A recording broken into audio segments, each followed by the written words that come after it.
Hey guys, and welcome back to my channel. My name is Nenna, and today I am doing a story time. And no, this is not clickbait. I'm actually going bald. In the spirit of Halloween, I want to tell you a story, my own personal horror story. One day, I noticed that I was getting some bald spots. I don't have thick hair, but I had a lot of it. And I think when you have a lot of hair, it gives you the illusion of having thick hair. Before I show you anything else, let me show you a before picture. This is the last time I took a photo of my hair. This is the length. This picture was taken December 21, so right before everything happened this year, because I took pictures after it started falling out, but not, after grandpa. This is the only photo I have, and yes, that is grandpa on the right. I would sit on the toilet and I would have to hold my hair because it's so long that it would just, it will go into places. I remember being really happy and really proud because nothing in my life worked out. Like nothing was ever going the way that I wanted it or how I thought it would go. And my hair was always the one thing that was going well for me. Not only was it healthy, it was long, and I always got so many compliments. Like apparently when you have fine hair, you can do any hairstyle. I remember my hairdresser always being very happy with me because she could do anything with my hair, and it just made me happy that other people were so happy with it as well. It was very infectious and I felt very feminine. It gave me so much happiness. I know it's just your hair, but as girl, as me, it meant the world to me to have that much hair. Going back to that day in England, the second month of my holiday, I noticed the bald spots. So I said to myself, I think something's weird because I'm losing hair and I see it everywhere. If I stand somewhere, there's hair on the floor. If I dress myself, there's hair on me and my clothes. There's hair getting stuck into my makeup products, into my jars of my creams and stuff, my moisturizers. And I thought, this isn't normal because either I am, developing dementia and I just don't remember that I've always been like this, or there's something really going on, but I'm just not noticing it, because I have so much hair, or maybe because I'm just oblivious at times. I remember that behind my grand's back, I started collecting my hair in like little corners of the room. I wasn't really sure there was a problem.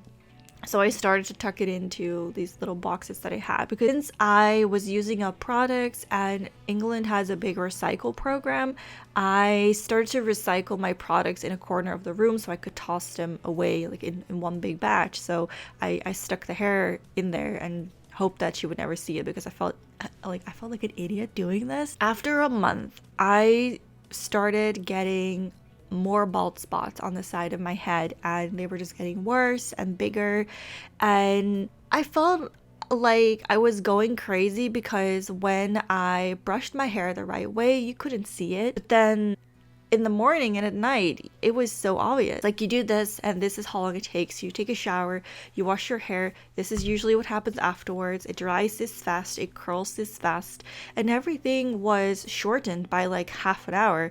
Normally, I dry my hair in like 45 to an hour. I could dry my hair in like 15 minutes. If I would curl my hair, usually that would take around 45 minutes as well. But now I was done in 10 to 15 minutes. There was a problem, but I still didn't really connect the dots until this time difference became so big and so obvious. I did look into the mirror every day, but at the same time, since I had so much hair, it wasn't always as obvious. So after a full month of collecting hair, I'll show you a picture here. I took this hair from everywhere, so even from the floor, that's why there's some fluff in it. I got this, and I thought to myself, what the F? This is a month's worth of hair. By the second month, at the end of it, I had collected a whole back. I had lost, let's say, 70% of the thickness of my hair. It was still long, but it had no thickness to it. So I had like 30% left of, well, what was once my hair. Since I was in England and I wasn't really sure what the problem was, I decided to wait until I got back home. And I did try some things by myself. I decided to switch shampoos. I started being really gentle on my hair. I switched to a different brush and I used deep conditionings or deep conditioners, and I was just trying to avoid heat, and I was doing everything right, in my opinion. Like, I did everything but more. I already took care of my hair, but it was so low maintenance that what I was doing felt so bougie. I was like, ooh, I'm pampering myself. But the more that I did, the faster it started falling out. And once I started to deep condition my hair, trying to, leave it alone and just let it be, it just came out so fast, so many chunks. And one day my gran was, hoovering downstairs, and she just couldn't do it because she said that it was stuck full in my hair. So I must have been able to fill 3 bags or 4 bags at that time, but most of it probably fallen out, when we were outside walking, or maybe when I was in the woods hitting my head on branches, because that happened a few times. I've probably lost it there. I was shedding it outside, and perhaps it was just all throughout the house. And she has carpet, so sorry, Gran. She was gonna have someone come and professionally clean the carpet after, having me over. So I'm really sorry for that. It's kind of funny, but it's also kind of sad because I lost so much hair that she's unable to clean the house herself. So anyway, she's also almost 90, so we'll just, focus on that part and not the actual it's my fault because I'm balding part. Either way, after another 2 weeks of trying and feeling like I'm making things worse, I decided to tell my gran, and she said, well, I don't see a difference. And I was like, huh? But the next day, because I was really upset, the next day I went back to her and I said, I think I'm going to make an appointment at the doctor because this is not normal. And that's when she started doing the whole hoovering business, and she said, it's full of your hair. And then that same day she said the water in the shower wasn't, it wasn't going away. And she said that she took out the plug, and it was just full of my hair. And my gran has really short gray hair, so it was pretty obvious it was me. And the dog doesn't like showers. So I had an appointment the day after I got back home. I get a call from the assistant that the doctor has canceled the appointment. I'm like, okay, let's just make a new one then. When is the first available date? When can I come and see the doctor? Well, the doctor is on holiday now, so you're going to have to wait another 2 weeks. And I'm just like, do you hate me? I go to the doctor yesterday. No, not yesterday, the day after. No, wait, hold up. Hold up. I went to the doctor on Tuesday. There we go. I went to the doctor on Tuesday, and I explained to this other lady, because my doctor was also free, so there was a replacement. I'm like, first you cancel me, then you're on holiday, and now that I'm finally able to see you, you're free? I cannot, I just felt betrayed. I was like, the audacity of this doctor. She was very nice, very intelligent, and she took me serious, which was so wonderful.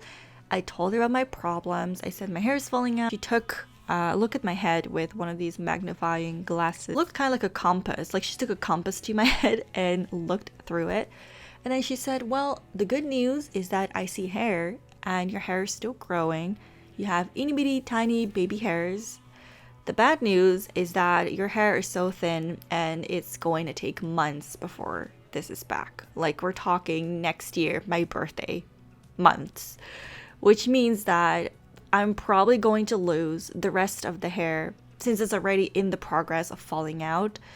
And by the time that by the time my hair stops falling out, I just have to wait months, and then the hair will grow back, and then I will see results. So I'm not exactly sure if I'm saying this correctly, but from what I understood, hair loss starts 3 months before your hair actually starts to lose, well, when your hair starts to fall out, basically.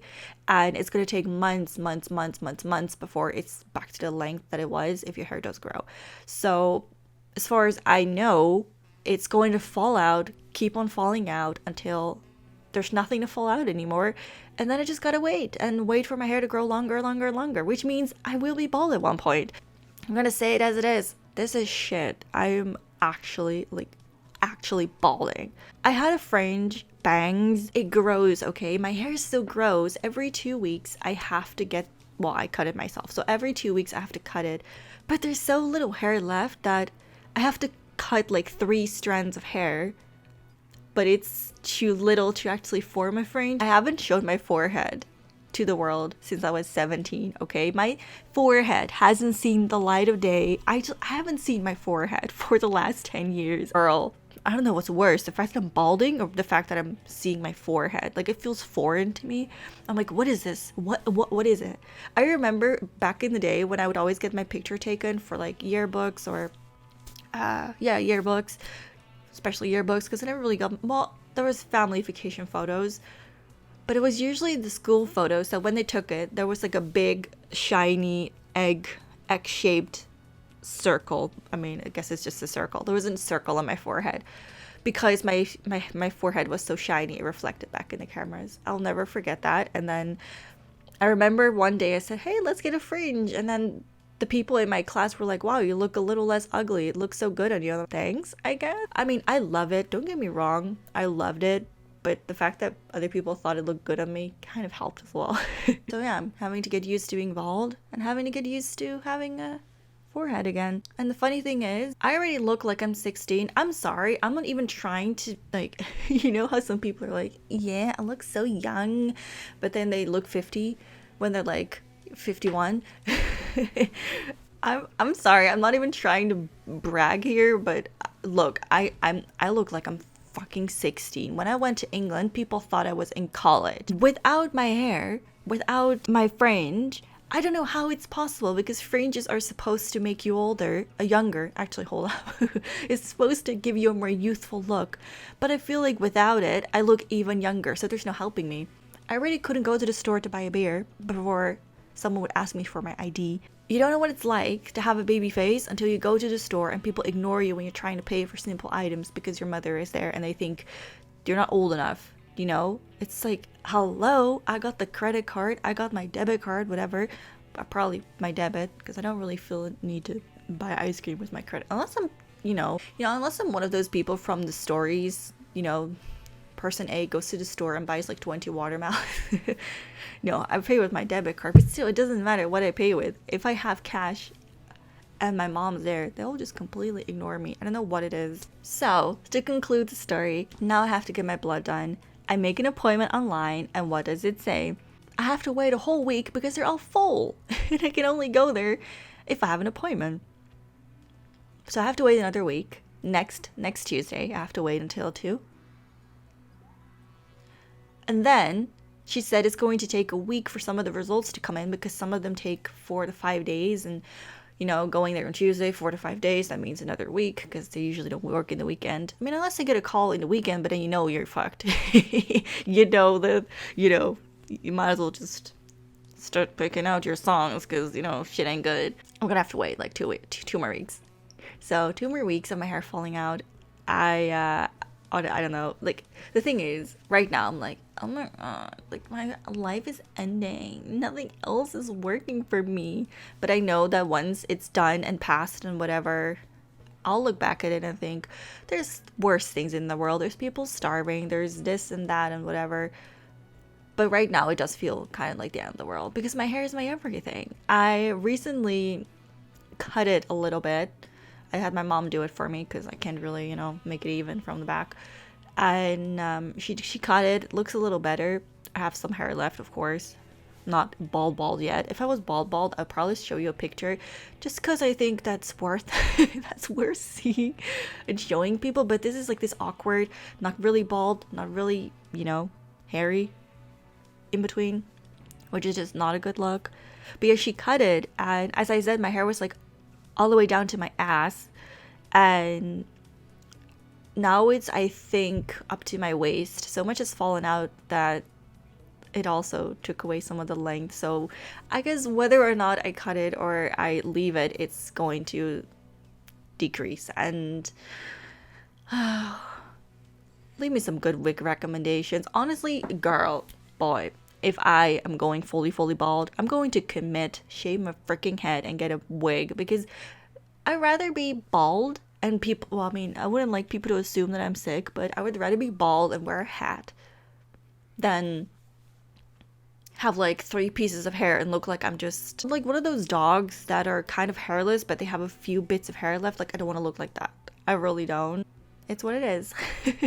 I decided to share this story with you just because I want to remember this day, because I remember that there were worse things in my life at one point, and I think there's worse things in the world. There's going to be worse moments in my life. I think what happened to grandpa was worse than my hair falling out. However, one is internal and one is, you know, external. And I love, love, love, love my hair. I'm sorry. It's not appealing to me. It doesn't turn me on. I not that I have to be turned on by myself, but I would like to be turned on by myself. I would like to wake up and be like, damn girl, you've been looking fine. Come on, turn for me a bit. You know, I would love to be like that. But now it's more like I wake up and I'm like, don't look. How much is still, oh, there's a little hair. Oh, she's growing. You know, I try to joke about it and say, she's trying. She's trying, but I am very sad. I'm actually very sad that this is happening. Anyway, I hope you guys enjoyed this little horror story time. I know it's not super scary, but it's definitely a horror story, like a personal one. And sometimes the personal ones are just scariest. Either way, thank you all so much for listening. You know what? I think I deserve a subscription. How do I even say this? I think you should subscribe to my channel to show your sympathy. Yes. See? I'm gonna guilt you into this. Do you have hair? In that case, you better subscribe because you have hair, I don't, so that means you have to subscribe to make me feel better. Come on then, subscribe to my channel. You don't know? Why not? Is it because I'm bald? Really? Well, okay, well then how about you come back like next year, my birthday, and then I'll have more hair. Oh, okay. Yeah, should we? Yeah. And then you'll oh, perfect. Oh, thank you so much. Thank you. Anyway, thank you all so much for listening to this story, for letting me share some of my pain with you all. And I hope you have a wonderful day, and I'll see you all in my next video. Bye.